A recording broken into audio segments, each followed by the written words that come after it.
Minister, Margaret, I think jars, vases, diamonds. I'm not sure what I'm going to talk about, to be perfectly honest. But I think the Minister is absolutely right. We're completely outshone by what Beth said this afternoon. I mean, not only is it articulate, it's factually. I can't believe that you're so qualified. And what I want to know is, why aren't you working for me?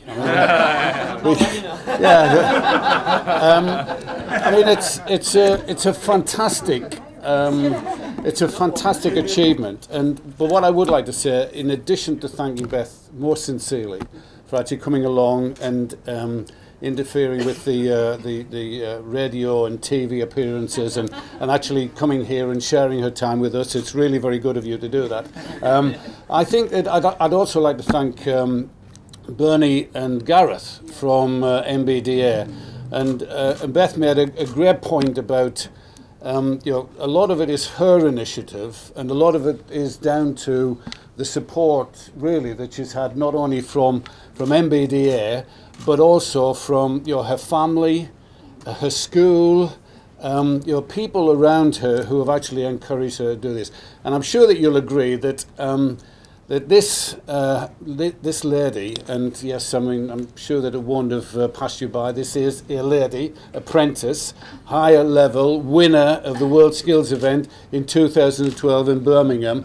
It just really goes to show that actually, there is learning and there is earning in terms of apprentice. And it's great to hear what Beth has to say. She said this morning on the radio when somebody asked her a question about have you secured a mortgage? And she said, no, but I'm serving for one. But in addition to serving for them, she's actually having a little bit of fun too. So she's actually buying a Mini Cooper. And I wish I could have afforded one when I was 19. I wish, and she's actually gone to South Africa. I wish I'd been to South Africa when I was 19. So in addition to, the obvious commitment that she's making into her education and the business, she's also finding time for a little bit of fun too, which I think is absolutely amazing. We've heard from Beth, very articulate. I don't want to really take. The achievements are absolutely fantastic. Many of you who know me know that many years ago, long before Beth was even thought of, I started my career as an apprentice. My dad had a very small electrical contractors business, and I mean, when I say small, it was small. It was like him and me. I started life working for him as an apprentice electrician, and I've had an absolutely fantastic career.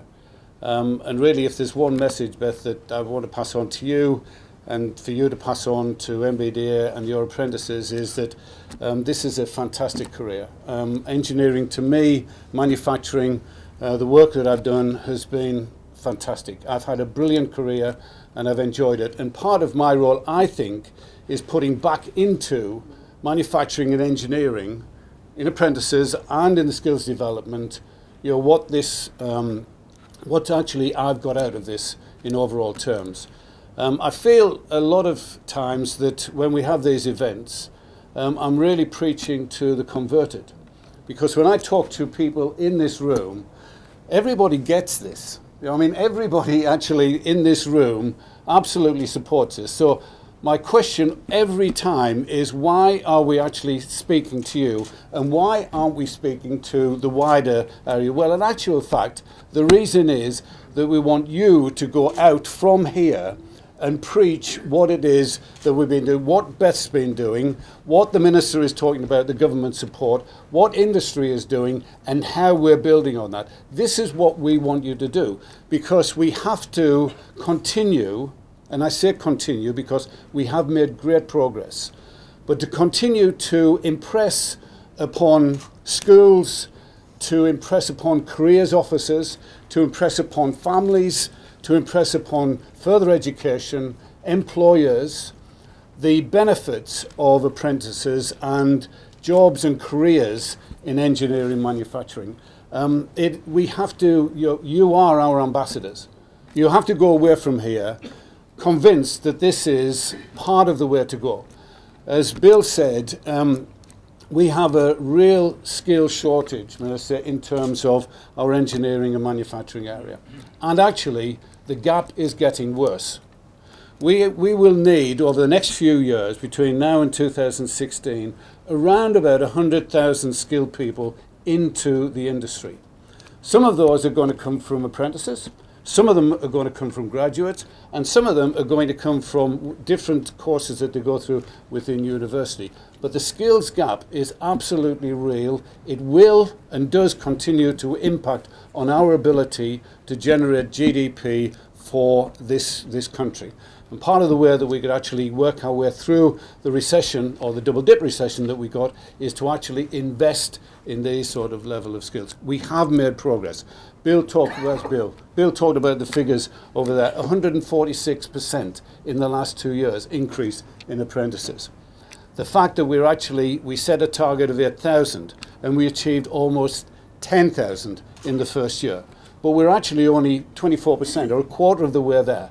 We've still got a long way to go, and I think we've got to rely upon you to actually make that, and the ambassadors that we've got.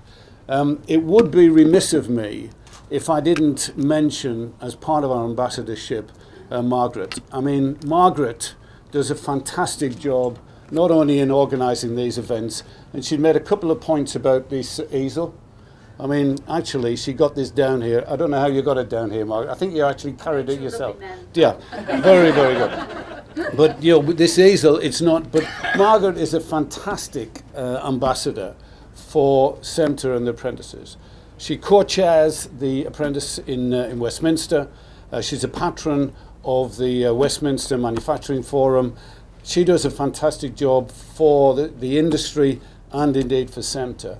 And I really, really appreciate, Margaret, the work that you do, not only in setting these up, that's fantastic, of course, but actually the work that you do in developing that. And of course, there's many, many people that we rely upon. Look at Rod, David, of course, and the work that goes on there. So we have made a lot of progress, and we need to make more.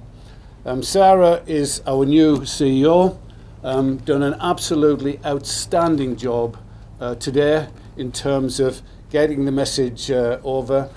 Sir Ralph Robbins, I don't know if anybody know him. Sir Ralph Robbins is a director on Marshall's board, and I was at Marshall's board this morning, and he said to me at 7:15, Alan, he said, I woke up, and he said, I heard Sarah's voice on the Today programme.